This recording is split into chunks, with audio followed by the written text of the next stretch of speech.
안녕하세요. 저는 기술 중심에서 기능 중심으로 FSD에 대해서 발표할 웹YB 백지연입니다.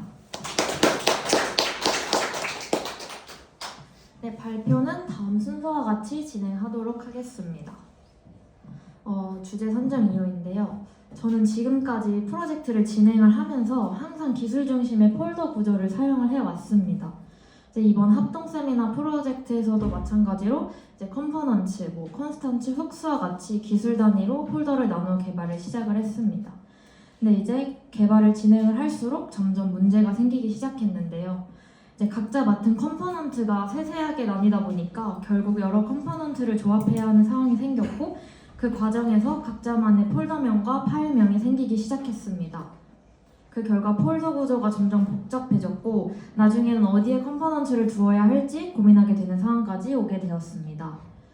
관련된 코드들이 여러 디렉토리에 흩어져 있어서 하나의 기능을 수정하려면 여러 폴더로 오가야 하는 불편함도 있었습니다. 이런 문제들이 반복이 되면서 구조가 점점 흐트러졌고, 개발 후반부에는 폴더 구조를 한번 크게 수정하는 상황까지 발생했습니다. 하지만 여전히 기술 중심 구조였기 때문에 근본적인 문제는 해결되지 않은 채로 프로젝트가 마무리가 되었었습니다. 그러던 중 다른 팀들의 합세 코드를 보면서 위젯이나 쉐어드 같이 좀 생소한 폴더 구조를 접하게 되면서 FSD라는 개념을 처음 알게 되었습니다. 조금 더 찾아보니까 이번 앱잼 프로젝트에 한번 적용해보고 싶다는 생각도 들었고, 생각보다 러닝 커브가 있는 구조다 보니 앱잼을 시작하기 전에 여러분들도 함께 알았으면 좋겠다라는 생각으로 이 주제로 발표를 준비하게 되었습니다. FSD는 즉 피처 슬라이드 디자인으로 대규모 프론트엔드 애플리케이션에서 기능을 중심으로 코드를 구조화하는 아키텍처 방법론입니다. 기존의 컴포넌츠, 훅스, 유틸스처럼 기술 단위로 나누는 방식이 아니라 사용자 기능과 비즈니스 도메인을 기준으로 코드를 나누는 방식입니다. FSD의 핵심은 코드를 레이어, 슬라이스, 세그먼트라는 세 가지 차원으로 나누어 재사용성과 유지보수성을 높이는 데 있습니다. 여기 레이어는 재사용 범위와 의존성 규칙을 기준으로 나누는 가장 큰 구조이고, 슬라이스는 유저, 포스트처럼 도메인 단위로 나누고 있고, 세그먼트는 UI, API, 모델처럼 기술적 목적에 따라 구분이 됩니다. FSD를 적용하게 된다면 코드의 위치가 명확해지고 협업 시 맥락을 파악하기 쉬우며 확장성과 유지보수성이 높아진다는 점입니다. FSD의 최상위 구조인 레이어에 대한 설명인데요. 우선 레이어는 상위 레이어가 하위 레이어를 참조할 수 있는 단방향 의존성을 가지고 있습니다. 순서는 위에서부터 앱, 페이지, 위젯, 피처, 엔티티, 쉐어드인데요. 예를 들어 피처에서 쉐어드의 코드를 인풋할 수 있지만 쉐어드에서는 피처의 코드를 인풋해서 사용할 수 없습니다. 이 순서는 의존성이 맞는 순서에 따라서 배열이 되고 있습니다. 앱은 라우터나 전역 설정, 페이지는 라우트 단위 화면, 위젯은 여러 기능이 합쳐진 UI 블록으로 보통 하나의 완전한 기능으로 폴더를 구분을 합니다. 피처는 사용자 행동 단위로 동사적 개념이라고 할 수 있습니다. 엔티티는 데이터, 즉 비즈니스 로직이 아닌 데이터 중심의 명사적 개념이고, 쉐어드는 인풋, 버튼과 같은 공통적으로 재사용되는 요소들입니다.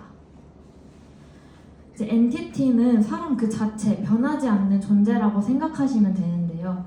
유저, 포스트와 같이 정말 데이터 그 자체라고 보시면 됩니다. 피처는 행동, 로그인한다, 좋아요를 누른다, 글을 작성한다 등 좀 어떤 행동, 로직과 관련된 코드라고 보시면 됩니다. 위젯은 팀 단위 작업 공간이라고 할 수 있는데요. 로그인 폼과 같이 인풋, 버튼, 그리고 로그인 로직이 합쳐진 곳으로 좀 독립적으로 동작 가능한 UI 블록으로 기능 단위 UI 묶음이라고 할 수 있습니다. 페이지는 화면 조립을 하는 곳인데요. 만들어둔 로그인 영역, 댓글 영역 등의 위젯을 조합하여 하나의 페이지를 만드는 코드가 들어간다고 보시면 됩니다. 저는 처음에 이런 설명을 봐도 잘 와닿지가 않아서 좀 로그인 페이지를 예시로 가지고 와봤는데요. 버튼과 인풋은 공동적으로 재사용되는 코드이기 때문에 쉐어드 폴더에 들어가면 되고, 이제 아이디 또는 전화번호 같은 경우에는 데이터 그 자체, 명사이기 때문에 이제 엔티티에 들어가게 됩니다.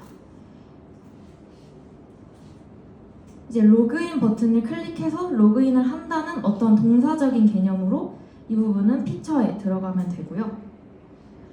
이제 인풋 버튼 그리고 로그인 로직이 합쳐진 하나의 기능으로 이 부분은 위젯에 들어가게 됩니다. 이제 이 모든 것을 조합한 로그인 페이지는 화면 단위로 페이지에 해당하게 됩니다. 이제 FSD의 각 레이어 폴더는 어떤 기준이냐를 정리를 해봤을 때 저는 이제 여러 곳에서 반복이 된다면 shared, 데이터라면 entity, 행동이라면 피처, 여러 기능이 합쳐져 있다면 위젯, 화면 단위라면 페이지 이런 식으로 명확하게 기준을 나눴더니 비교적 수월하게 구조를 잡을 수 있었습니다. 이제 FSD를 사용할 때 참고하면 좋은 점들인데요. 이제 아까도 말씀드렸다시피 인포트 규칙에서 이제 레이어가 단방향 구조이기 때문에 이제 하위 레이어에서 상위 레이어를 참조할 수가 없어요. 그래서 이 부분도 알고 있으면 좋을 것 같고, 이제 두 번째는 크로스 인포트인데 이제 같은 레이어의 슬라이스끼리 직접 참조하면 결합도가 높아져서 이제 edX와 같은 명시적 연결 지점을 만들어서 사용하는 것이 좋습니다. 이제 세 번째로는 퍼블릭 API인데요. 이제 index.ts 같은 파일을 통해서 필요한 것만 노출해서 내부 구조를 숨길 수 있어야 합니다. 이제 마지막으로는 순환 참조를 주의해야 하는데요. 이제 슬라이스 내부는 상대 경로를 사용하고 외부에서는 이제 퍼블릭 API를 통해 접근하는 것이 좋습니다. 이제 장단점으로 우선 장점은 앞에서 언급했던 것과 같고 단점으로는 살짝 러닝 커브가 있어서 팀원 전체가 해당 개념을 알고 있어야 적용이 가능하고, 그리고 이제 소규모 프로젝트는 과할 수 있고 FSD에 대한 팀 내 명확한 기준이 없으면 더 큰 혼란을 줄 수 있습니다. 이제 제가 아까 이렇게 각 폴더에 대한 기준을 명확하게 정한 것처럼 팀 내부에서도 기준을 명확하게 한다면 이제 FSD에서의 장점도 경험해 보실 수 있습니다. 마지막으로 정리를 해보자면 FSD는 정답이라기보다는 좀 협업을 더 편안하게 만들어주는 하나의 기준이라고 생각을 합니다. 그래서 팀에 맞게 잘 명확한 기준을 정해서 잘 활용을 한다면 충분히 좋은 선택지가 될 수 있을 것 같습니다. 감사합니다.